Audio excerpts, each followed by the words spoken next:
Good morning my friends. देखिए, आज की क्लास में हम डिस्कस करने वाले हैं रीजनिंग के टॉपिक कैलेंडर की। देखिए, कैलेंडर का अध्ययन करेंगे। कैलेंडर की बात करें तो विश्व में लगभग 32 प्रकार के कैलेंडर प्रचलित हैं। विश्व में लगभग 32 प्रकार के कैलेंडर प्रचलित हैं, जिनमें से एक कैलेंडर को इंटरनेशनल कैलेंडर या मानक कैलेंडर या ग्रेगोरियन कैलेंडर कहा जाता है।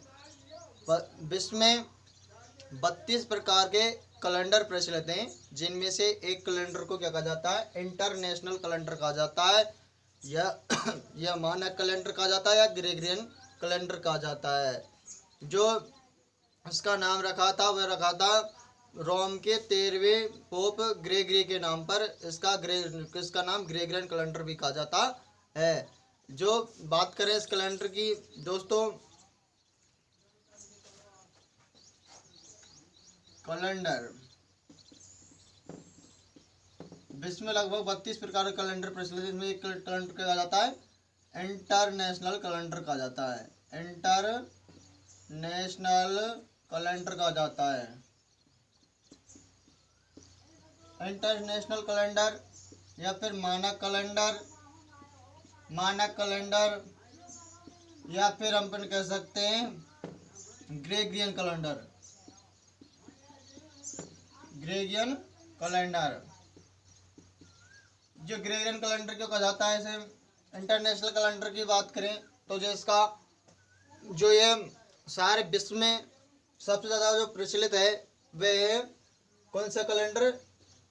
Gregorian calendar. ग्रेगोरियन कैलेंडर सारे विश्व भर में प्रचलित है, इसलिए इसे इंटरनेशनल कैलेंडर कहा जाता है। देखिए दोस्तों, हम बात करें यदि एक सौर वर्ष की, कैलेंडर की सबसे छोटी इकाई होती है दिन, और दिनों से मिलकर बनता है सप्ताह, और सप्ताहों से मिलकर बनता है महीना, और महीनाओं से मिलकर बनता है वर्ष। तो देखिए दोस्तों, बात करें अपन सौर वर्ष की, तो एक सौर वर्ष में 365 दिन होते हैं। सौर वर्ष के अंतर्गत सौर वर्ष वह अवधि होती है जब पृथ्वी सूर्य के चक्कर लगाती है। तो पृथ्वी अपना एक चक्कर 365 दिन में पूर्ण करती है। देखिए दोस्तों, अपन बात करें सौर वर्ष को दो पार्ट में डिवाइड कर सकते हैं। एक तो साधारण वर्ष, दूसरा अपन कह सकते हैं लीप वर्ष। साधारण वर्ष और लीप वर्ष के अंतर्गत डिवाइड कर सकते हैं। जो लीप वर्ष को इसे अधिवर्ष भी कहा जाता है, अधिवर्ष भी कहा जाता है। तो देखिए दोस्तों, हम बात करें साधारण वर्ष और लीप वर्ष की बारे में।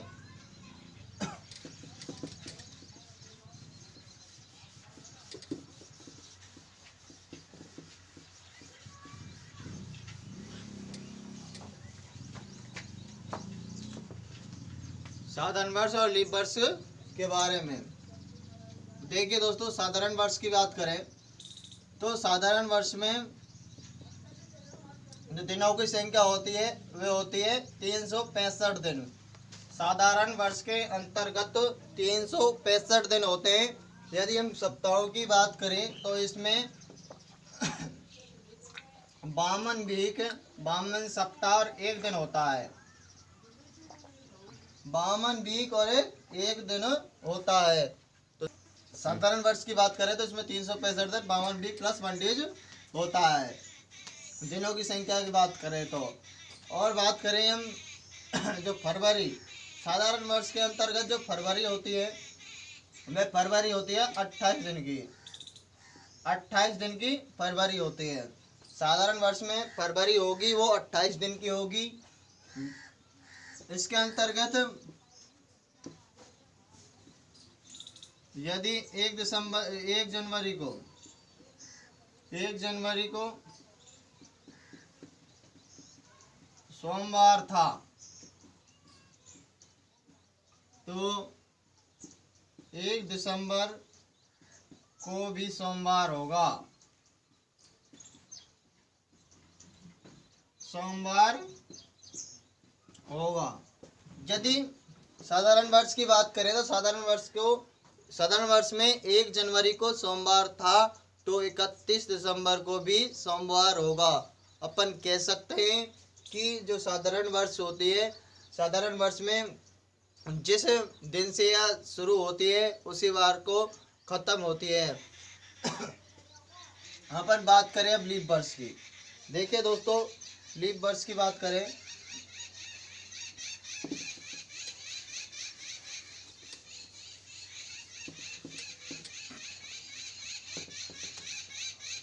यदि अपन लीप वर्ष की बात करें तो लीप वर्ष के अंतर्गत जो दिनों की संख्या होती है वो होती है 366 दिन।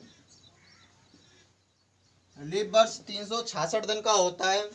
इसमें जो सप्ताह की बात करें तो 52 वीक प्लस 2 दिन 52 सप्ताह और 2 दिन होते हैं इसके अंतर्गत। और जो लीप वर्ष में फरवरी होती है वह होती है 29 दिन की। फरवरी 29 दिन की होगी लीप वर्ष में। और अपन बात करें लीप वर्ष के अंतर्गत, लीप वर्ष यदि लीप वर्ष में 1 जनवरी को सोमवार था तो 31 दिसंबर को मंगलवार होगा। यदि हम लीप वर्ष की बात करें दोस्तों तो लीप वर्ष के अंतर्गत 366 दिन होते हैं, 52 वीक प्लस 2 दिन, 52 सप्ताह और 2 दिन। फरवरी होगी वो 29 दिन की होगी। और 1 जनवरी को यदि सोमवार था तो 31 दिसंबर को मंगलवार होगा। अपन यूँ कह सकते हैं कि लीप वर्ष जिस वार से शुरू होता है, आरंभ होता है, उससे अगले दिन खत्म होता है। देखिए दोस्तों, अपन अब देखें साधारण वर्ष और लीप वर्ष की पहचान कैसे करें। साधारण और लीप वर्ष की पहचान कैसे करें।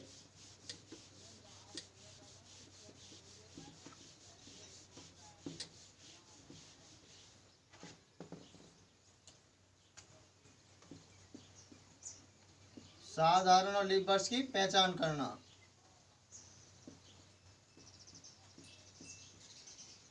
लीप वर्ष की पहचान करना। तो साधारण और लीप वर्ष की पहचान क्या कैसे करते, देखिए दोस्तों। सबसे पहले हम जो पिछले 2 अंक होंगे, पिछले 2 अंकों में हमें 4 का भाग देना है। पिछले अंकों में 4 का भाग देकर देखना है, यदि 4 का भाग पूरा चले जाए तो वह होगी लीप वर्ष, और यदि नहीं जाए तो होगी साधारण वर्ष। हमें सबसे पहले क्या करना है, पिछले 2 अंक देखने हैं। पिछले 2 अंकों में 4 का भाग जाना चाहिए। यदि 4 का पूरा भाग चला जाए तो लीप वर्ष होगी। कौन सी वर्ष होगी? लीप वर्ष होगी। पिछले 2 अंकों में 4 का पूरा भाग चला जाए तो वो कौन सी वर्ष होगी? लीप वर्ष होगी। यदि पिछले 2 अंकों में 4 का भाग नहीं जाता है तो वह साधारण वर्ष होगी। हमें लीप वर्ष और साधारण वर्ष की पहचान करते समय हमें संख्या का पिछवाड़ा देखना है, यानी पिछला भाग देखना है। देखिए, पिछले 2 अंकों देखने हैं तो हमें क्या करना है, पिछले 2 अंकों में 4 का भाग देना है। 4 का भाग पूरा चला जाता है तो वह लीप वर्ष होगी, और पूरा भाग नहीं जाता है तो वह कौन सी वर्ष होगी? साधारण वर्ष होगी। लेकिन बात करें, एक समस्या आ सकती है लास्ट में, यदि किसी वर्ष के अंतर्गत 2 जीरो हो, जब क्या करना है, तो लास्ट में जब संख्या या वर्ष में 2 जीरो हो तो हमें 4 का भाग ना देकर हम 400 का भाग देंगे। 4 का भाग ना देकर हम 400 का भाग देकर देखेंगे। यदि 400 का भाग पूरा चला जाता है तो वह लीप वर्ष होगा। और यदि पूरा पूरा भाग नहीं जाए तो यह साधारण वर्ष होगा। हमें क्या करना है, यदि किसी वर्ष के अंतर्गत वर्ष में पिछले दो अंक क्या है, शून्य है, पिछले दो अंक जीरो हैं, तो हमें 4 का भाग नहीं देकर 400 का भाग देना है। यदि 400 का पूरा पूरा भाग चला जाए तो वो कौन सी होगी, लीप वर्ष होगी। जैसे अपन बात करें 100 की बात करें अपन, पिछले दो अंकों में शून्य हो, पिछले दो अंकों में क्या हो, शून्य हो। जैसे बात करें दो अंक क्या हो, शून्य हो, तो हमें 4 का भाग ना देकर 400 का भाग देना है, 400 का भाग देना है। पिछले दो अंकों में 4 जीरो हो, 2 जीरो हो, या तो हमें 4 का भाग ना देकर 400 का भाग देना है, या भाग पूरा पूरा चला जाए। यदि भाग पूरा पूरा चला जाए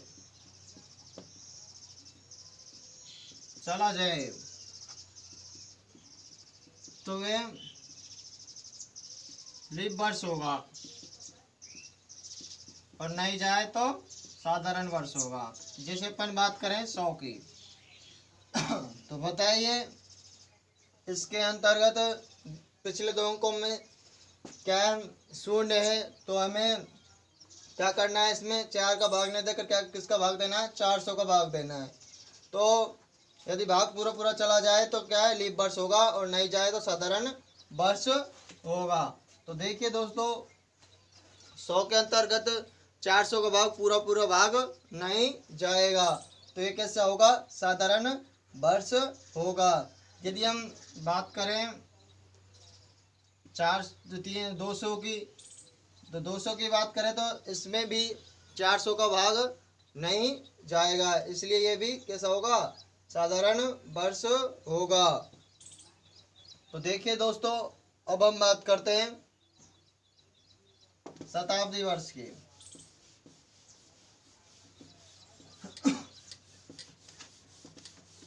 शताब्दी वर्ष,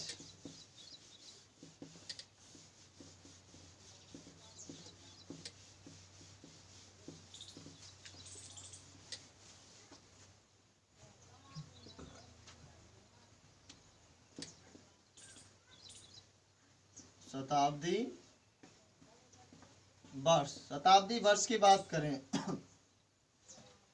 तो 100 वर्षों का समूह क्या कहलाता है, शताब्दी कहलाता है। 100 वर्षों का समूह क्या कहलाता है, शताब्दी कहलाता है। 100 वर्षों का समूह क्या कहलाता है, शताब्दी कहलाता है।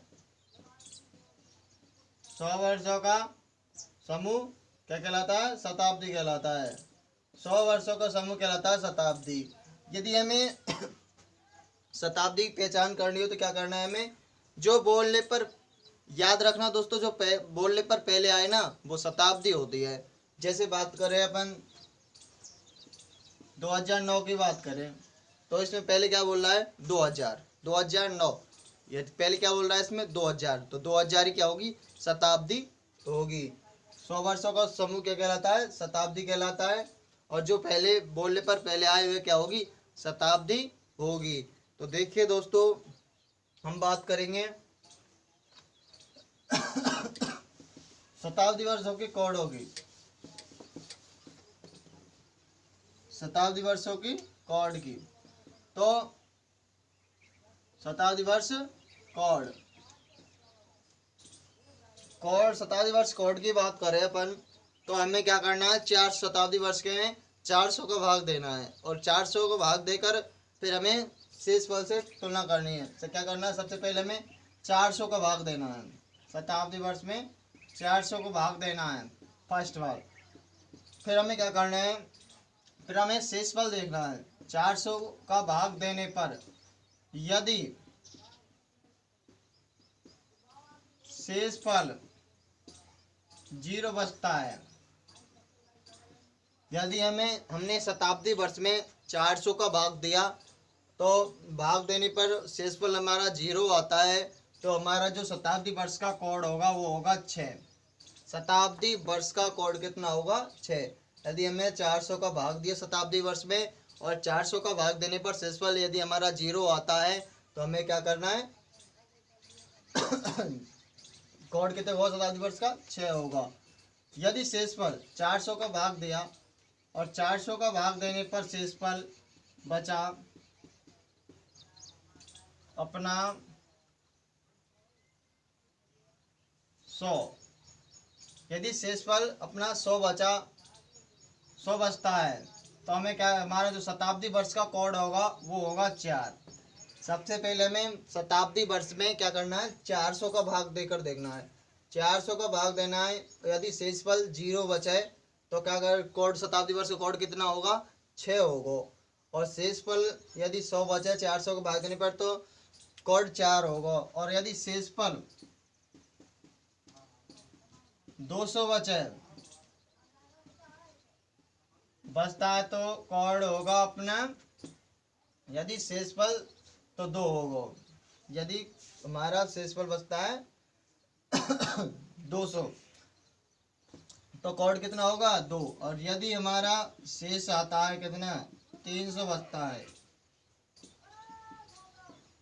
तो शताब्दी वर्ष का जो कोड होगा वह होगा कौन सा 0। देखिए दोस्तों, सबसे पहले शताब्दी वर्ष का कोड निकालने के लिए हमें क्या करना है। अब सबसे पहला स्टेप है कि हमें 400 का भाग देना है। 400 को भाग देकर फिर हमें क्या देखना है, फिर हमें उसका शेषफल देखना है। शेषफल यदि 0 बचे, यदि शेषफल 0 आवे तो शताब्दी वर्ष का कोड होगा 6। और यदि शेषफल 100 बचे तो शताब्दी वर्ष का कोड होगा 4। और यदि शेषफल 200 बचे तो शताब्दी वर्ष का कोड होगा 2। और यदि शेषफल 300 बचे तो शताब्दी वर्ष कोड होगा 0।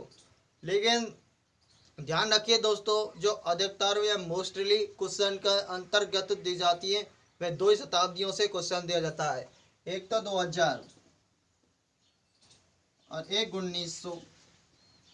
जितनी भी आप गाइड देखते हैं उनमें 2000 या 1900 से ही संबंधित प्रश्न दिया जाता है। तो ध्यान रखिए दोस्तों, जो 2000 का कोड होगा वो होता है 6, ये याद रखना है। 2000 का जो कोड है, वैसे इसमें 400 का भाग दे 2000 में तो कितनी बार जाएगा देखिए दोस्तों, चल देख लेते हैं। तो 2 0 तो 2 0 खत्म। 4 का भाग देंगे तो कितने बार जाएगा 5 बार। कितनी बार चला जाएगा 5 बार। शेषफल कितना आएगा 0। यदि हम पूर्णतः कट जाएगा, इसलिए अपन कह सकते हैं यदि शेषफल 0 बचे तो हमारा कोड क्या आएगा 6 आएगा। शताब्दी वर्ष कोड कितना आएगा 6 आना है। और याद रखें 1900 की बात करें तो 1900 का कोड होता है 0। 1900 का कोड कितना होता है 0 होता है। कितना होता है 1900 को 0 होता है। चलिए दोस्तों चेक कर लेते हैं भाग देकर। हमें क्या हमने कहा था सबसे पहले शताब्दी वर्ष का कोड निकालने के लिए क्या करना है 400 को भाग देना है। तो देखिए अब 400 का भाग देते हैं 1900 में। तो 400 दिए 400 400 दूनी 800 800 800 1600 4 बार गया 1600। कितना बचा 300। यदि हमने कहा 400 का भाग दें शताब्दी वर्ष में और शेषफल कितना बचे 300 बचे तो हमारा कोड कितना होगा 0। तो 1900 का कोड कितना है 0। सेम कंडीशन 2000 का कोड कितना है 6। तो जो मोस्टली अधिकतर क्वेश्चन पूछा जाएगा 2019 से संबंधित शताब्दी से ही पूछा जाता है, इसलिए हमें इसको ध्यान में रखना चाहिए। अगले बात करें माह की।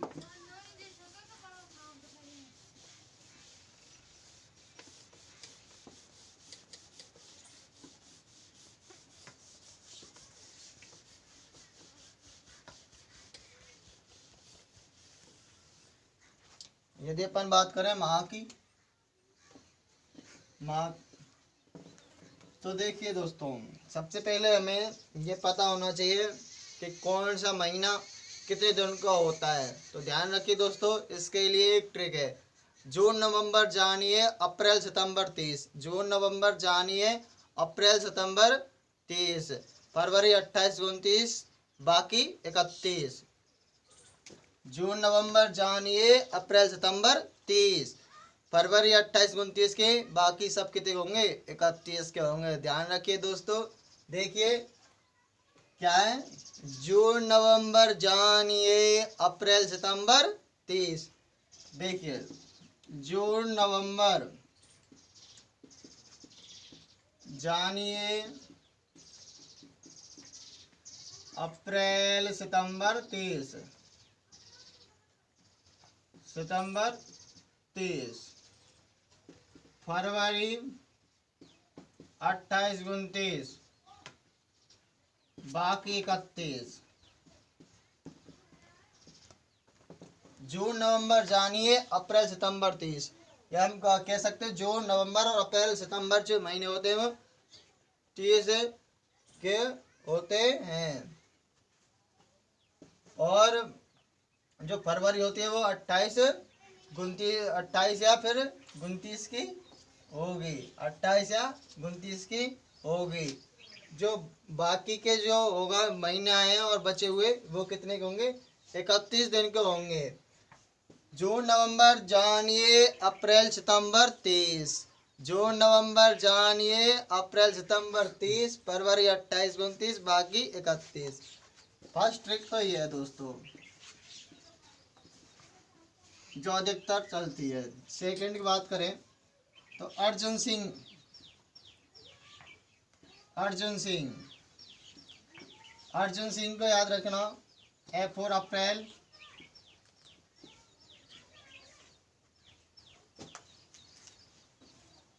जब जू फॉर जून, ने फॉर नवंबर, सेट बनता है सितंबर। तो ये महीने हैं वो कितने दिन के, 30 दिन के होंगे। फरवरी 28 29 के होंगे, और बाकी कितने के होंगे, 31 दिन के होंगे। अर्जुन सिंह से हम जो 30 वाले महीने के दिन हैं उन्हें याद रख सकते हैं। ऐसे अप्रैल, जैसे जून, और नहीं तो नवंबर, और सीधे सितंबर। फर्स्ट ट्रिक थी हमारी, जून नवंबर जानिए अप्रैल सितंबर 30, फरवरी 28 29, बाकी 31। सेकेंड ट्रिक है अर्जुन सिंह, अप्रैल जून नवंबर सितंबर, ये कितने के होते हैं, 30 के होते हैं। देखिए दोस्तों, ये तो हुई हमारी माहों की बात। अब कोड की देखें, माहों की कोड देखें।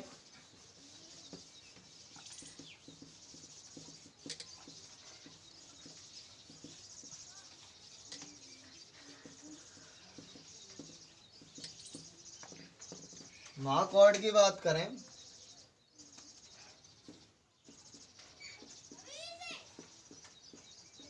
माह कोड की बात करें तो जो माह कोड है साधारण वर्ष के लिए, साधारण वर्ष के लिए। अब देखिए दोस्तों, आपके सामने एक टेलीफोन नंबर आने वाला है, अपना अपना ध्यान रखें, न्यू नंबर है तो याद करिए 1440 250 361 46, 1440 250 361 46। ऐसे अपन कह सकते हैं। यदि माह कोड की बात करें तो हमें कॉन्टैक्ट नंबर याद रखना है, फ़ोन नंबर याद रखना है, किसका, अपनी अपनी जीएफ का, अपनी अपनी गर्लफ्रेंड का। और अपनी अपनी गर्लफ्रेंड के फ़ोन नंबर की बात करें तो जो आपके सामने बोर्ड पर लिखा हुआ है, आप कॉल कर सकते हैं। लेकिन कॉल कब करना है, जब आपको माह कोड याद रखने हो या माह कोड निकालना हो, तो अपनी अपनी जीएफ का नंबर निकाल कर आप सब देख सकते हैं। तो देखिए दोस्तों, जो है 1440, फोन नंबर 1440 250 361 40। तो देखिए दोस्तों ये क्या है, महाकॉर्ड है। महाकॉर्ड है, जब हम क्वेश्चन आगे सॉल्व करेंगे तो हमें महाकॉर्ड की आवश्यकता होती है। इससे पहले हमने शताब्दी कोड की बात करी थी, तो शताब्दी कोड की आवश्यकता होती है। तो ध्यान रखिए दोस्तों, अपने अपनी जीएफ का कॉन्टैक्ट नंबर आपको भूलना नहीं है, याद रखना है। हाँ देखिए दोस्तों, मुझे विश्वास है लेकिन पूर्णतः आप भूलोगे नहीं। तो देखिए दोस्तों, लीप वर्ष के लिए लीप वर्ष की बात करें अपन, तो लीप वर्ष में सेम नंबर रहने वाला है। पहले वाला खाली जो पहले वाले हमने 14 घटाना है और 0 तो 3 लगाना है। आगे के पहले जनवरी और फरवरी के कोड को 0 और 3 होता है किसके अंतर्गत, लीप वर्ष के अंतर्गत। बाकी जो कोड है वो साधारण वर्ष के अनुसार ही होगा। तो इसका होगा 03 250 361 46 सेम कॉन्टैक्ट नंबर रहने वाला, खाली इसमें 03 चेंज होगा। जबकि साधारण वर्ष का कोड क्या था, 1440 361 और 250 361 46, ये था साधारण वर्ष का। और ये है लीप वर्ष का 03। खाली जो जनवरी और फरवरी का कोड है वो एक्सचेंज होता है और उसमें क्या 03 लग जाता है। तो देखिए दोस्तों, आगे अपन बात करें सप्ताह के कोड होगी या बार कोड की बात करें।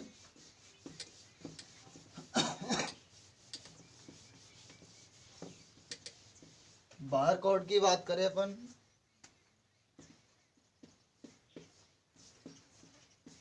बार कोड की अपन बात करते हैं।